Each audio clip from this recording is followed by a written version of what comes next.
Good afternoon, everybody. This is video number 20 of my 21 videos I said that I would do in order to boost and push myself to be more self-expressed with people around me. And this video is about the stories we tell in our heads. And I was listening to some videos for the whole week, and in terms of like what people say, what stories they tell to themselves, and like how they allow or disallow themselves from going for the things that they want. And I happened upon a very interesting video which has motivated me for quite some time again now. And we're saying we have that saying that says that when you grow up, you have like 60 different reasons you will find for not going for the things that you want, whereas when you are 15, 16 years old, you will be like 60 reasons to do it and one reason why not to do it. And as we grow up, we tend to say more and more to ourselves like, no, that's not good for me, what people will think, what people will say. And what I realized as I was doing my research is that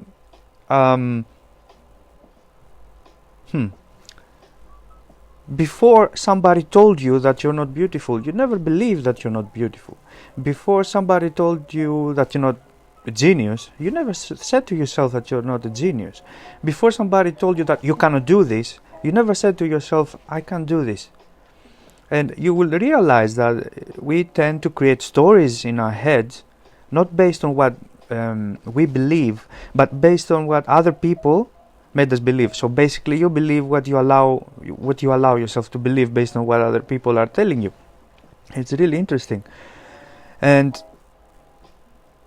it's really interesting because you see that when you're a little kid, you believe that you can conquer the world. I'm capable of everything, I can do everything. And then you have people telling you as you grow up like, no, you cannot do this, you cannot do that. And then you start saying like, oh, wait a minute, they're no better than me, so maybe they know better, and so maybe I should follow what they're saying. And it is really, really interesting if you think like if we could raise our children in an entirely different way than we would do now, like making them all the time believe that what you can accomplish, what you can do, that you're ready to do everything, rather than saying no. I think research was saying that by the age of 15 or 17, a child has heard already about 150,000 times the word no and about 5,000 times the word yes. And it's insane. Like if you think about it, it's insane, because you grow up more and you become a young adult and an adult, and it's insane when you realize how many times your parents and the people around you, because it's not only your parents, it's also the family that you are raised in, that they're telling you, don't do this, don't do that, not this way, not that way, no. And you have this enthusiasm and you want to do everything, well, of course, your own way, because you don't know any other way at that time. And people are telling you all the time, no. Now, that's one part of what I wanted to share with you. And the other part was from a conversation I had last week with a few fellow coaches when we were talking about belief systems and the limiting beliefs that we have in our minds, which is also a part of the stories we tell ourselves in order to do or not to do stuff. And I wanted to touch today briefly a bit about the stories we tell in our heads and how they correlate, especially with the things we want to do in life and the success we believe we can have or not have. And well, let's start with the first one. The first one is that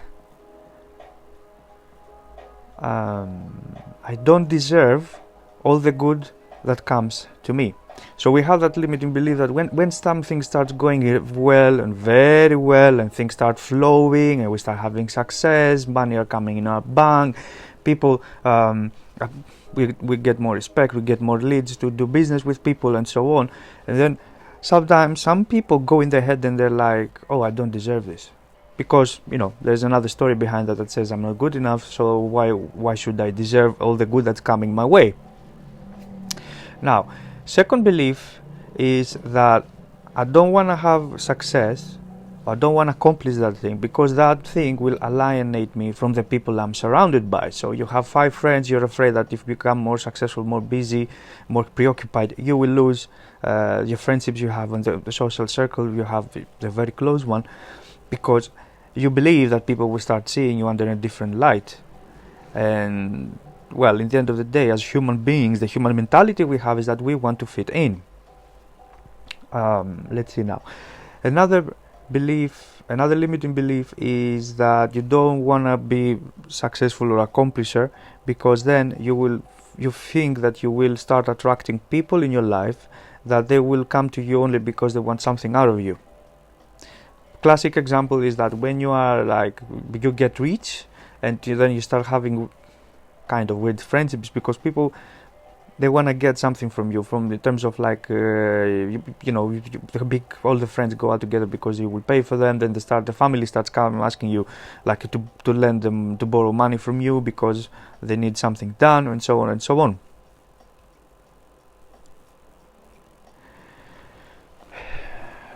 That's it. Another belief, I can't remember all of them, it was about 6 limiting beliefs, and I said about 3.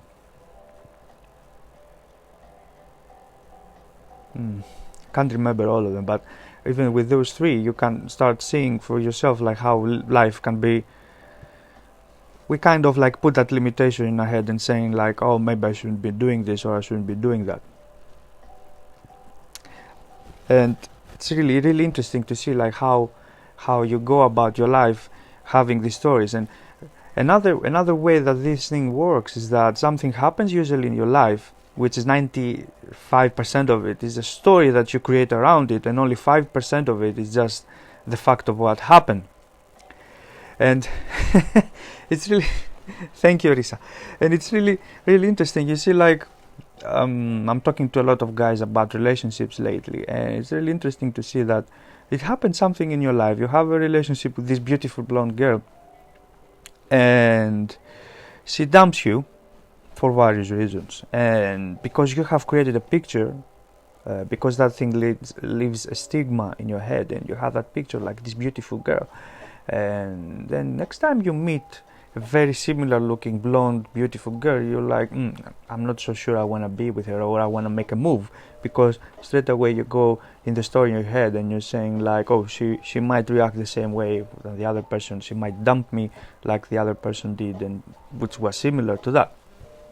I have seen a personal example for me is that I see it often when I went for job interviews, and when they were telling me that this job demands this and this from you, oftentimes I might not take the job, because in my head I was going into like, okay, this job has this, which is very similar to what I was doing when I was working in that company, and I know how that story went. And then you're like, maybe I shouldn't be taking this on. So now though, what I did, because that video is also how to transform the story you say in your head. So what I did is that I experimented with myself. I said like, okay, they offer me a job position with these demands and these responsibilities and this salary and these benefits. I don't like it, but because I want to honor my word, I will go there anyway and do my trial shift, have the interview, because usually, you start with phone interviews.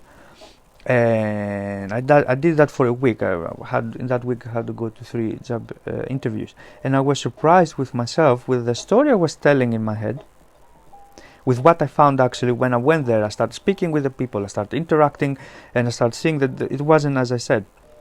So you will see that it's really funny and ironic, the fact that a lot of the stuff in our lives we don't go for because we have that story in our head for whatever reason that actually cuts us off. And the ironic part of it is that usually we blame other people for things that we don't choose to do ourselves. So we say like, it's his fault or her fault that I didn't go for this or that, and then you realize now, no, but you need to experiment, you need to go out of your comfort zone, you need to try it anyway, no matter what you believe about it, and mostly, basically, and last and not least, what you believe about yourself. part of the experimentation I did had to do with that. I was telling to myself that I'm not good enough to go in that job, because in that job they were saying that they want this and that, and I don't know if I have that experience to do this thing. But when I went in and I started seeing what they were talking about and what the job was about, and I started doing it, I said like, okay, wait a minute, these are things that I know how to do. They were just smart with how they were presenting the advert, and for the knowledge I have, and for the things that they asked me to do, actually even the money are not good enough. So that's the interesting thing, because you experimented, you went out of your comfort zone, and you said like, okay, I'll try it no matter what. And you went in and then you saw that it wasn't good, or you can see that it is good for you something. Then actually you can make a choice rather than make a decision. A decision is something you do based on previous experiences that you compare to, the side of your head. But a choice is that by you going there, leaving it, and in that moment you say, I made my choice. I choose to do this rather than that. Then there's no because. I choose.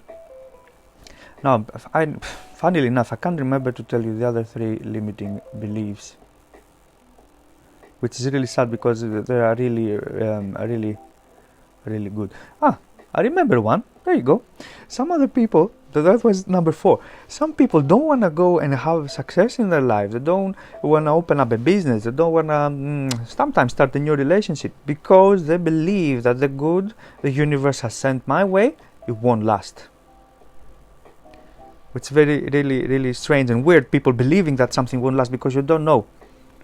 Once you start realizing that your word creates your world, whatever you say, whatever you do, it will last based on how you react to it. But no, people believe that it won't last long. It will be fleeting. And it's insane. It's insane how we tend to limit ourselves and we don't transform it.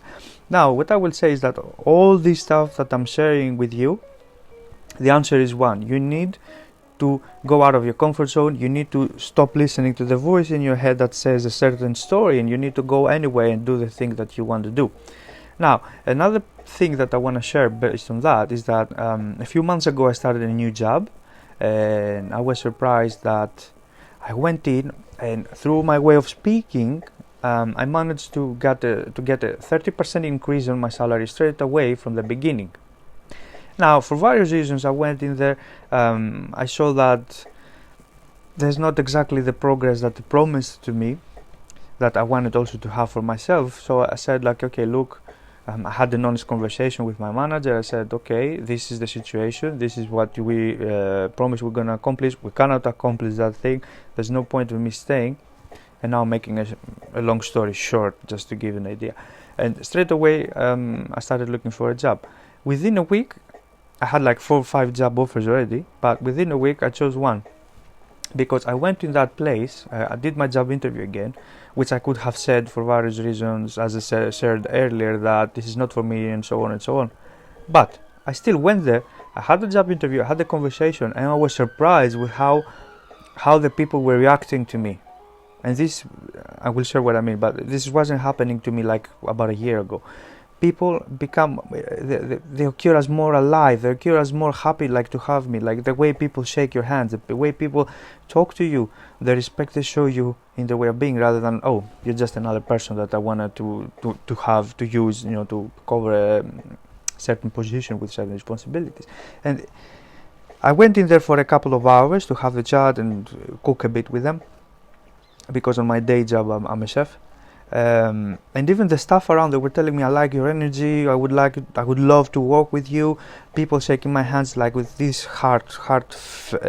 strong heart feeling, like, like as if they feel it in the moment. They're not like this, this cold handshake some people do for you.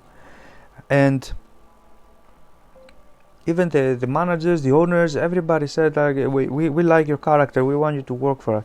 And this wasn't happening a year ago. People weren't so enthusiastic, to put the right word. They weren't so enthusiastic to have me on the team or work with me.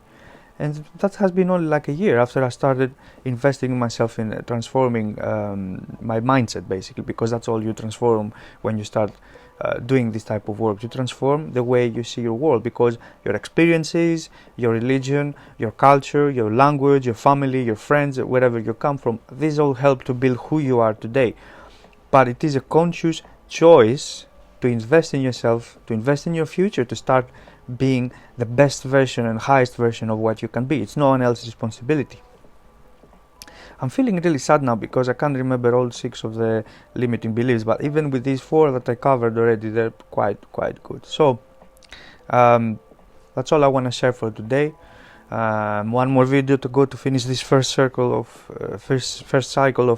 videos. I wanted to share some stuff, and very soon I'm already building the content for the next cycle of videos I will do, which will be focusing on spiritual leadership and transforming your story, but more into depth moving forward. That will be, and that's it pretty much.